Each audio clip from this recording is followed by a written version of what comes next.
Welcome back to the Deep Dive. Today we're tackling a destination that's, well, truly iconic, Nepal.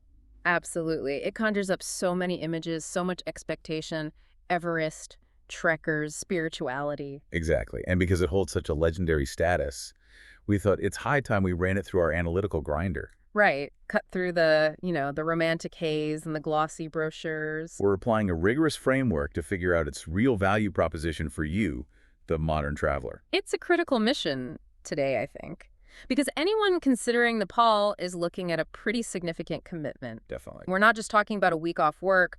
We're analyzing Nepal as a big investment. Your time, your hard-earned cash, and honestly, your physical and emotional energy, too. That's a great point. The energy cost is real. And the core dilemma we're tackling is this. We live in an age where, let's face it, many famous spots are dealing with over-tourism, crazy logistics, inflated costs. Yeah, the shine can wear off quick. So, is an iconic destination like Nepal still worth that huge effort? That's the question we want to answer for you. We know people save for years, use their most precious vacation time, maybe even push their physical boundaries for this place. They really do. It's often a lifelong dream. So our analysis is designed to give you the unvarnished truth. We've structured it using our traveler's verdict methodology. Yeah, it's a framework we find really helpful. It breaks things down logically. We want to arm you with the knowledge you need, so if you do go, you get maximum reward for, hopefully, minimum stress. So we've broken this down to 4 clear stages. First, we'll really dig into the case for going. We call this the legend. Where the magic comes from. Exactly, all the reasons it pulls people in. Then, stage 2, we hit you with the reality check. Okay, the flip side. The brutal truths, the downsides, the stuff the marketing glosses over. Third, based on that reality, we build out the strategic playbook. Right, the how-to guide for navigating the challenges. Your game plan for making it work. And finally, we deliver the verdict. But not just a simple yes or no. No, it's never that simple, is it? It can't be. We aim for a nuanced, actionable judgment. We'll tell you exactly who we think should go, and maybe who should think twice. Okay, sounds like a plan. Yeah. Let's dive in. Where does the dream begin? Let's talk about the legend.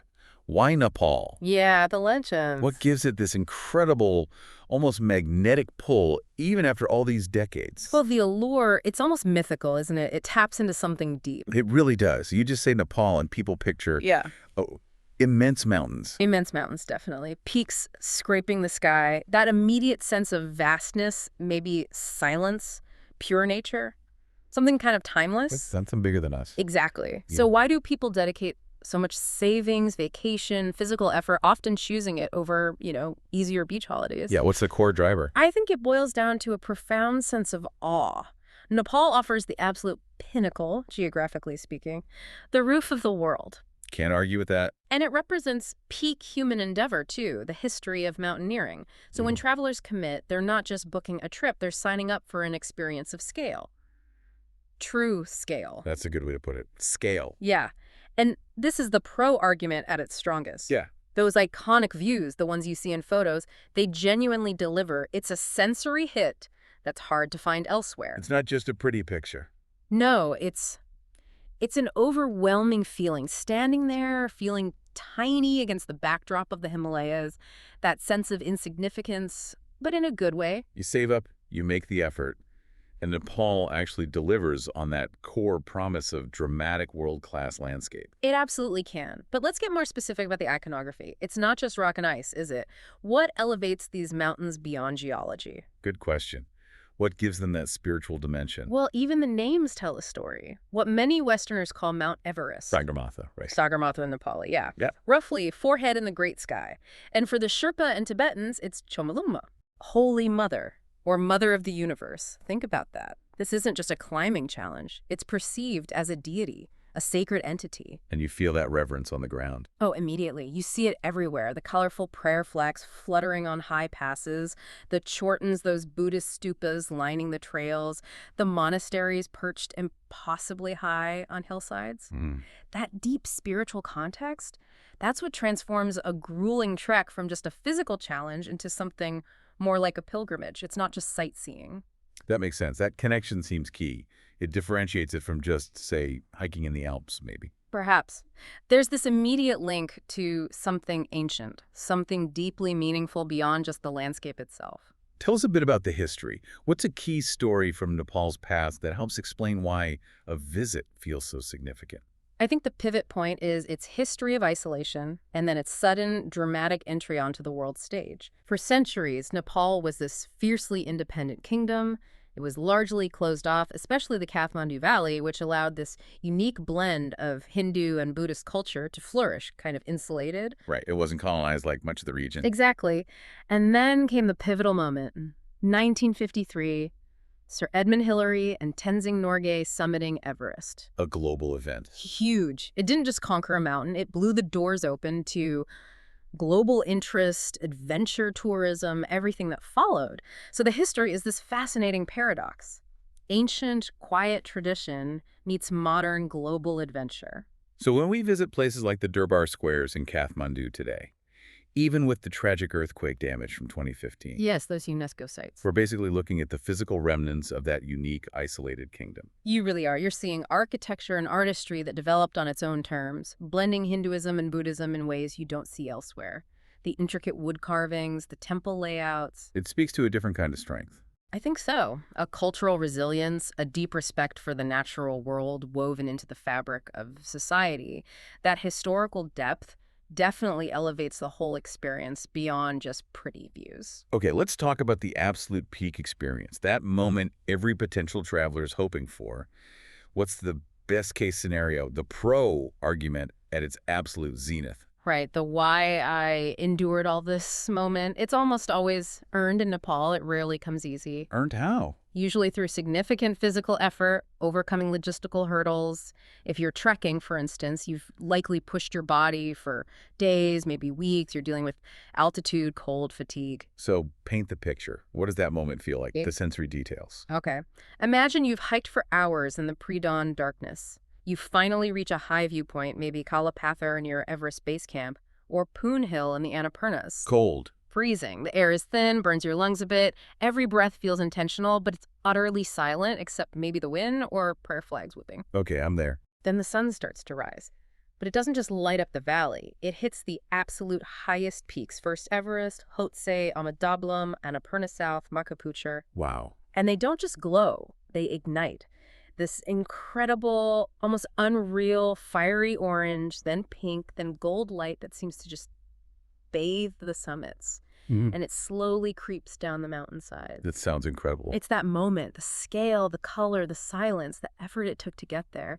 It feels like the world just tilts on its axis for a second. You realize you've traded comfort for something, well, truly spiritual and vast. That's the payoff. Yeah. The definitive must-do moment people chase. That's the trekking version, absolutely. But maybe you're not trekking. The peak experience could be more cultural. Like what? Perhaps sharing a very simple, traditional meal dal pet, the staple lentil soup, rice, and curry, in a tiny family-run tea house. Okay. And feeling that genuine warmth, the curiosity from the local family, maybe realizing you are completely disconnected from your phone, from the rush of normal life, that moment of authentic human connection. Simpler, but maybe just as profound. It can be. That feeling, that authentic, earned moment, whether it's the sunrise on Everest or sharing tea with a Sherpa family, that's the peak experience Nepal promises. And that's why the dream, the legend, stays so incredibly powerful. Okay, that was compelling.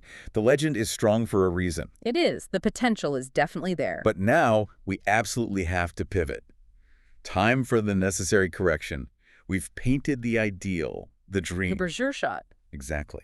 Now we need to talk about the harsh realities, the stuff often left out of the marketing spin. This is the reality check, essential for anyone planning seriously. And we need to be, well, pretty blunt here, because the gap between expectation and reality can be jarring for travelers. How so? People arrive fired up by those legendary stories, those filtered Instagram photos, and then bam, they hit the ground and face the complex, sometimes messy, often disappointing 21st century truth of the place. Okay, so let's name names. What are the specific negative factors that can sour that dream trip? Let's start with the immediate impacts, crowds and environment. Right. The contrast hits you almost immediately, especially if you fly into Kathmandu. You might be seeking peace, maybe spirituality. And instead, You land in chaos.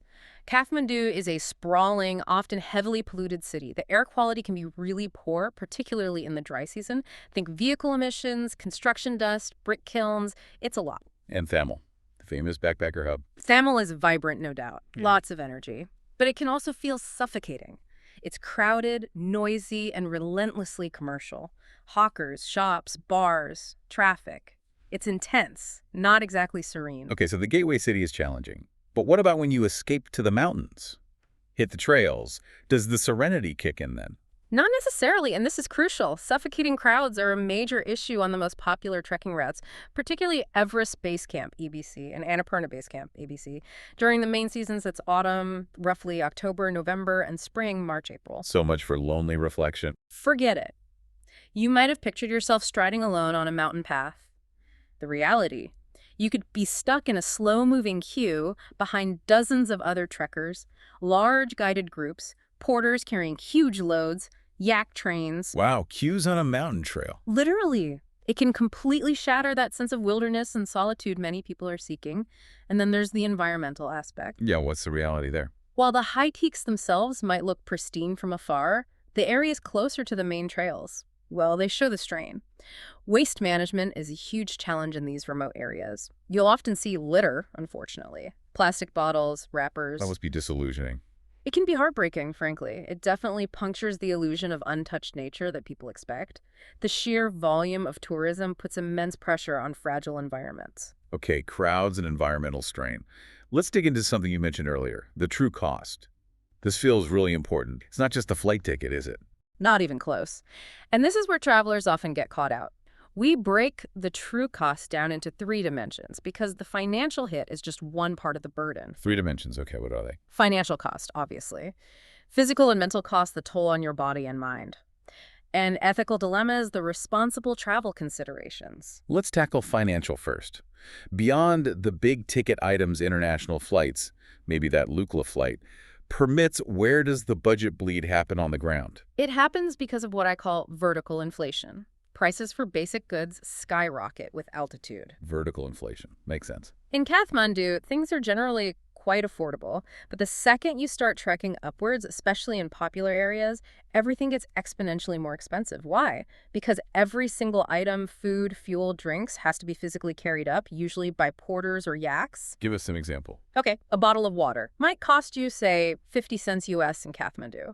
By the time you reach Namche Bazaar on the EBC trek, maybe 3,440 meters, that same bottle could easily be $5. 10 times the price. Easily. And higher up, near Gorak Shep, close to base camp, maybe $8 or even $10 for that same bottle. It applies to everything. Yeah. Meals, a cup of tea, charging your phone battery. Yeah. It all gets incredibly pricey. So you need a hefty buffer just for daily essentials at altitude? Absolutely. That's unavoidable logistics. Uh-huh. But then you also have the potential for tourist traps and scams. Yes. What should people watch out for? Well, in Kathmandu, be wary of overly aggressive touts, maybe trying to sell you fake permits or overpriced tours. Taxi drivers sometimes quote exorbitant tourist rates. Always try to agree on a price beforehand or ask for the meter, though meters are often broken. Classic. Unofficial money changers might offer tempting rates, but use rigged calculators or shortchange you. And be really careful renting cheap trekking gear in Thamel. Why is that? Because that bargain sleeping bag might fail you at minus 10 degrees, or the waterproof jacket might soak through in the first downpour. Then you're forced to buy expensive replacements high up on the trail where you have no choice. Nightmare scenario. It happens. So, our advice. Factor in a contingency fund, maybe 15–20% of your daily budget, just for unexpected costs, minor ripoffs, and that vertical inflation, especially if you're trying to travel independently on local transport. Okay, that covers the money. What about the second dimension? Physical and mental cost. The drain that doesn't show up on Instagram. This is huge and potentially dangerous. Let's start with the physical. High-altitude trekking is tough. You need decent fitness, obviously. But far more important is acclimatization. Dealing with the thin air. Exactly. The risk of acute mountain sickness, AMS, is very real. Symptoms like severe headaches, nausea, vomiting, losing your appetite, dizziness, trouble sleeping. These are common above about 3,500 meters, which is around 11,500 feet. And many popular treks go much higher than that. Much higher. EBC is over 5,300 meters. Yeah. And if you ignore AMS symptoms, if you push on upwards too quickly thinking, I'll tough it out, Bad idea. potentially fatal idea. AMS can progress to high-altitude pulmonary edema, HAPE, fluid building up in the lungs, or high-altitude cerebral edema, HACE, swelling of the brain. Wow. Okay, that's serious. These are critical medical emergencies. They require immediate descent, often oxygen and medical treatment, and evacuation from high altitude. That's incredibly difficult. So. Often, the only way out quickly is by helicopter. Helicopters are hugely expensive, thousands of dollars, and totally dependent on good weather, which is never guaranteed in the Himalayas. Plus, you need proper travel insurance that explicitly covers high-altitude helicopter rescue. Many standard policies don't. So the physical risk carries a massive potential financial and logistical burden too. Exactly. The mental stress associated with that risk and just managing your body's reaction to altitude is significant. This isn't just a walk in the park, it's a serious physiological challenge. And even if you avoid severe AMS, there's the general grind. Absolutely. Just the logistics can be mentally exhausting. Think about that flight to Lukla we mentioned, the gateway to Everest. The world's most dangerous airport. Okay. Or one of them. It's certainly one of the most challenging. Short, steeply angled runway, perched on a mountainside, notorious for fog and wind delays. Flights get canceled all the time. So you could be stuck for days. Easily. The stress of just getting there, the uncertainty, the cramped waiting rooms. It's a huge mental drain before you've even started trekking. Then add navigating chaotic cities or enduring those long, uncomfortable local bus journeys on rough roads. It all adds up. It really does. It demands constant vigilance, problem solving, and resilience. This often isn't a restorative vacation in the traditional sense. It takes a toll. Okay. Financial, physical, mental. The third dimension was ethical dilemmas. What are the responsible travel concerns we need to be aware of? This is crucial because tourism, while vital economically, definitely has complex impacts. Well, the sheer volume of visitors can inflate local prices, making everyday goods less affordable for the people who actually live there year-round. Environmentally, we touched on waste. There's also the demand for fuel cooking, heating lodges, which can lead to deforestation in fragile high-altitude zones that have very slow regrowth rates. So our presence has a direct impact. A very direct impact. And then there's the issue of labor. The porters and guides who make these treks possible. What's the concern there? Ensuring they are treated fairly. Are they being paid a decent wage? Do they have proper gear for the conditions? Warm clothing, sunglasses, good boots, not just flip-flops at high altitude. Are they insured in case of accident or illness? Things travelers might not even think about. Exactly. But choosing a responsible trekking company that looks after its staff properly is a critical ethical choice. Price shouldn't be the only factor when you're hiring people whose well-being depends on that job. So what are the key actions visitors should take to travel more responsibly? Prioritize ethical companies, absolutely. Ask questions about porter welfare. Minimize your own waste. Carry reusable water bottles and purification tablets instead of buying endless plastic. Pack out everything you pack in. Be incredibly mindful of water usage. And culturally. Be respectful. Dress modestly, especially when visiting religious sites. Always ask before taking photos of people. Learn a few basic Nepali phrases. Understand that you are a guest in their home. The environmental degradation and sometimes seeing poorly equipped porters can be really upsetting.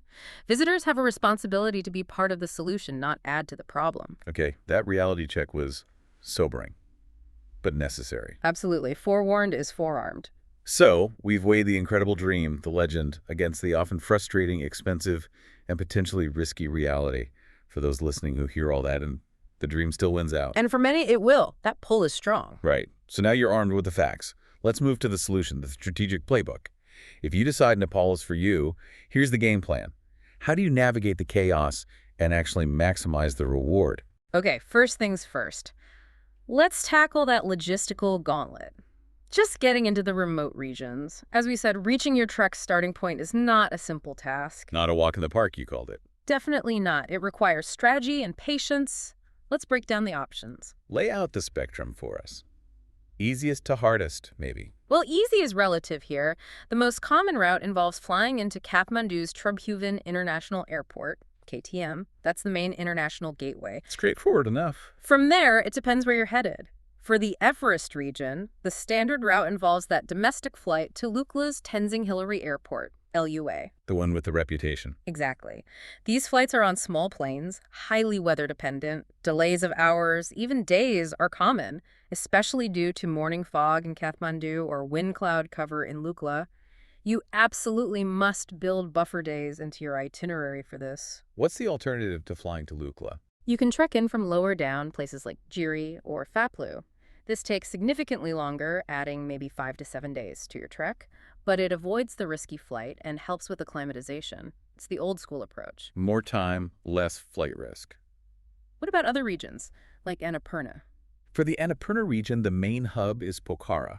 You can fly from Kathmandu to Pokhara, much less dramatic flight than Lukla, or take a bus. Ah, the bus option. Cheaper. Significantly cheaper, yes, but you pay in time and comfort.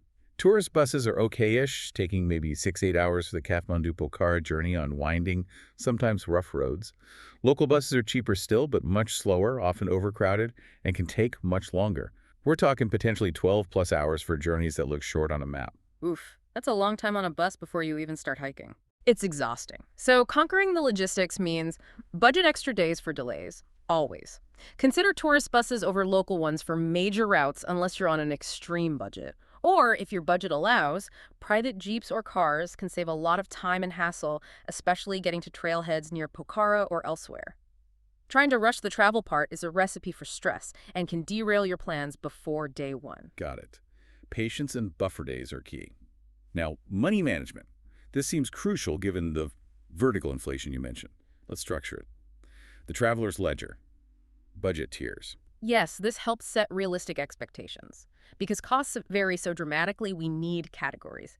Remember, these daily estimates generally exclude your big pre-trip costs. International flights, visas, mandatory permits, and maybe internal flights like KTM Lukla. Okay, so this is for daily spending on the ground, lodging, food, local transport, maybe guides, boarders. Exactly. Let's start at the bottom. The shoestring survivor. What does, say, 20 to 30 US dollars per day actually get you? 20 bucks a day in the Himalayas. Sounds tough. It is. This is bare minimum survival mode, maximum discomfort accepted. Lodging will be the most basic tea house room, often just a plywood box with a mattress, maybe a shared squat toilet down the hall. Probably no heating, definitely no hot shower unless you pay extra. And food. Primarily dal pat. Lentil soup, rice, maybe a simple vegetable curry. It's the staple, it's filling, and crucially, in most tea houses, you get free refills on the rice and soup. So you eat dal pat twice a day, maybe some cheap instant noodles or Tibetan bread. You're carrying all your own gear, no guide, no porter, using only the cheapest local buses. It's doable, but it requires serious mental toughness and sacrificing almost all comfort. Okay, moving up. The mid-range maverick. Someone who wants a reasonable level of comfort and safety, not outright luxury. What's the ballpark figure here? This is probably the sweet spot for most trekkers, aiming for maybe $70 to $120 USD per day. Quite a jump. What does that buy you? It buys you choices and significantly reduces risk. You can afford cleaner lodges, often with a private room, maybe an attached bathroom in some places lower down. Crucially, this budget allows you to hire a licensed, insured guide and order porter. Which you see as a safety investment. Absolutely. A good guide provides navigation, local knowledge, helps assess weather and trail conditions, can recognize AMS symptoms, and liaises with lodges. A porter carries the bulk of your gear, making the trek physically much more manageable and enjoyable. Plus, hiring locally contributes directly to the economy. This budget ensures you can choose reputable companies that treat their staff well. What else does mid-range get you? Better food choices. You're not just stuck with a dal pat. You can afford pasta, momos, maybe even a pizza in some larger villages. You can afford safe, filtered, or boiled water instead of constantly buying plastic bottles. You might opt for tourist buses or shared jeeps for transfers. And you can probably afford to rent quality gear back in Kathmandu or Pokhara Gore-Tex jackets, down sleeping bags, things that actually work when you need them. Makes sense. Comfort, safety, and supporting ethical practices. Finally, the high roller. Minimizing discomfort, maximizing ease. Yeah, this is for travelers where budget is less of a constraint. Planning for $200 USD per day and upwards. This opens up a different level of experience. How so? You're staying in the best available lodges, sometimes luxury lodges with heated rooms, ensuite bathrooms with hot water, maybe even electric blankets. You'll likely have a full support team guide, assistant guide, multiple porters. Private transport is standard flights booked on more reliable airlines. Private jeep transfers. Dining will be top tier for the region. You might even carry things like a satellite phone for emergencies or supplementary oxygen systems for high altitude just in case. It's about minimizing logistical stress and maximizing comfort and safety margins. Okay, 3 clear tiers. Very helpful for planning. Once the budget's sorted, let's talk itinerary strategy. Getting the most out of the must-sees. Right, because just showing up isn't enough, especially at popular spots. Strategic timing is everything, non-negotiable. Meaning, if you want to actually enjoy a famous viewpoint, Or a crowded temple complex like Swayambhunath, the monkey temple in Kathmandu, or Buddhanath Stupa, or even sunrise views like Poon Hill. You absolutely must go early. How early? Dawn, or even pre-dawn. Be there at 6 a.m., maybe 6:30 a.m. at the latest. The difference between experiencing these places in the quiet morning light, often with just a few monks or locals, versus showing up at 10 a.m. with hordes of tour groups, it's night and day. One is potentially profound, the other is just frustrating noise and crowds. Rise early, beat the rush. Got it. What about finding authentic local experiences, especially food, away from the tourist traps? The golden rule is usually walk a block or two away from the main tourist street, look down the side alleys, Okay. find the small, unassuming places bustling with locals, not just foreigners clutching guidebooks. That's where you'll find the best momos, Nepali dumplings, the tastiest pukpa, noodle soup, the real deal batis, local eateries often serving homebrew. Any specific tips for finding these gems? Ask a local, but not necessarily the hotel concierge. Ask your guide, if you have one. Ask the person running the small shop where you buy water. Ask for their personal favorite spot for lunch. That usually yields much better results than just looking for places with English menus. And definitely seek out Nuari cuisine if you're in the Kathmandu Valley. It's the traditional food of the valley's indigenous people, and it's fantastic, quite distinct from standard Trek food. Great tips. Now, the reward for diligent listeners, the hidden gems. Give us 2 or 3 specific alternatives, maybe treks or locations, that offer that authentic feel away from the EBC-ABC crowds. Okay, for trekkers looking for something spectacular but less crowded than Everest, consider the Manaslu Circuit. Manaslu, 8th highest peak, great. That's the one. It circles Manaslu, offering incredible mountain views, diverse landscapes from subtropical to alpine, and really fascinating Tibetan Buddhist culture. Crucially, it's a restricted area, meaning you need special permits and must trek with a registered guide. Which limits numbers. Exactly. It sees only a fraction of the trekkers compared to EBC or Annapurna. The lodges are generally more basic than on the main routes, but the sense of remoteness and cultural immersion is much higher.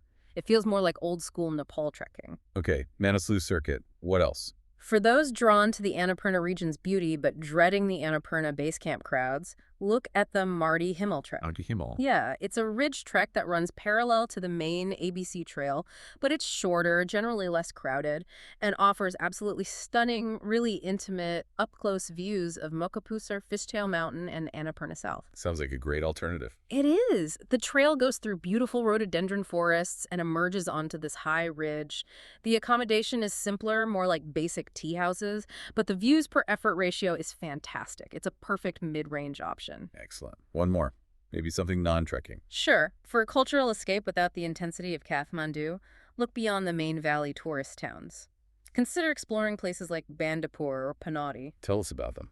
Bandipur is this beautifully preserved hilltop Nuari town, halfway between Kathmandu and Pokhara. It's got traditional architecture, pedestrian-only zones, stunning Himalayan views on clear days, and a much slower pace of life. Panadi is closer to Kathmandu, another ancient Nuari town with incredible temples, often overlooked by tourists rushing elsewhere. Staying in a local guest house or homestay in these smaller towns offers a much quieter, more authentic cultural immersion than battling the crowds in the capital. Fantastic suggestions. Finally, let's distill the critical planning essentials. What absolutely must people book in advance? When? And key etiquette rules. Okay, essentials. If you're trekking independently or even with a guide during peak season, autumn, spring, book your permits. That's the TIMS card, Truckers Information Management System, and the relevant national park or conservation area permit, CAP, ideally in advance through a registered agency, or be prepared for bureaucracy in Kathmandu or Pokhara. And guides porters. Definitely book reputable guides and porters well in advance, especially for popular treks or restricted areas like Manaslu. Don't just assume you can rock up and find reliable, ethical, insured staff immediately, particularly during busy times. Do your research on companies beforehand. Internal flights, especially Lukla, book as far ahead as possible. Got it. And crucial local etiquette. Respect is key. Number 1. Use your right hand for almost everything giving or receiving money, food, objects. The left hand is traditionally considered unclean. Okay. Right hand only. What else? Avoid pointing the soles of your feet at people or religious idols. It's disrespectful. When walking around Buddhist stupas, chortens, or mani walls with carved prayer stones, always pass them in a clockwise direction, keeping the structure to your right. Clockwise. Good to know. Dress modestly, particularly women, when away from the main tourist hubs or visiting temples, monasteries. Shoulders and knees covered is a good general rule. And maybe the most important, always ask permission before taking someone's photograph, especially close-ups or during ceremonies. Be prepared for them to say no and accept it graciously. A little cultural sensitivity goes a very long way in building rapport and having positive interactions. Hashtag outro. Wow. Okay, this has been incredibly comprehensive. From the absolute highs, that spiritual awe on a Himalayan peak, down to the nitty-gritty of permits and porter ethics. We've covered a lot of ground, from the legend to the reality and the playbook for navigating it. You've given us the tools, so now we need to bring it all together, the final weigh-in. Yeah, synthesizing this is the challenge. We've laid out that core conflict, the undeniable, almost magnetic pull of Nepal's grandeur, history, those moments of pure awe. Weighed against the often soul-crushing realities of modern tourism. The crowds, the commercialization, the environmental pressures, the vertical price hikes, and the sheer physical and logistical effort required. So how do we land this? How do we put a final value judgment on it? As we said up front, it can't be a simple yes, go, or no, don't.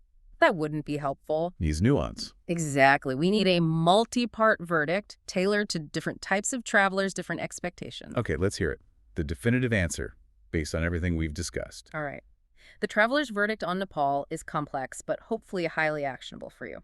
First, Nepal, is worth it. If you are a serious trekker, someone who is physically prepared and genuinely values the journey itself, the challenge, the effort, the feeling of accomplishment, perhaps even more than just the destination snapshot. The journey, not just the selfie spot. Precisely. It's worth it if you are willing to actively strategize to mitigate the downsides. That means embracing those dawn starts to beat crowds. Maybe choosing less trodden routes like Manaslu or Marty Himmel that we mentioned. Being proactive. Yes.